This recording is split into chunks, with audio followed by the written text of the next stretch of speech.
Hi guys, may nakita ako na kuto December 9, 2025. Kauwi ko ng bahay, nagdimpo ako, tapos ayan, may kumakati sa ulo ko. Sabi ko, isang sago ko lang, nakuha ko na siya. Oh my god, parang ako natatakot. Tingnan niyo siya.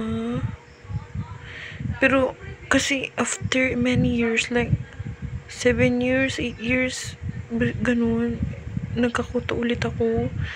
And hindi ako sanay, pero oh my god, ang bilis. Like, oh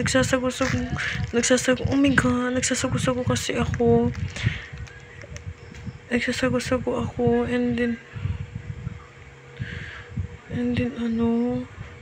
unang sago ko pa lang, nakita ko na siya. Sana hindi na siya dumami at iisa lang siya, kasi wala naman ako nararamdaman sa ulo ko.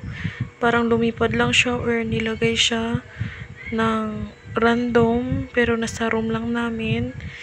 Kasi yun. Pero guys, bye. Update lang yun.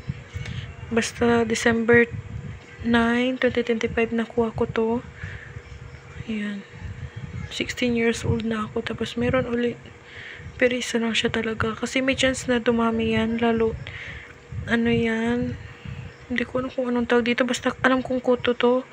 Pero mabilis talaga tong kumalat. Ayan o. Kitang-kita niya naman. Siya. Like, nakakadiri siya. Ang dami niyang.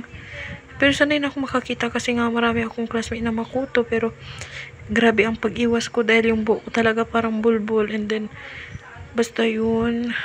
Oh my god. Bye guys.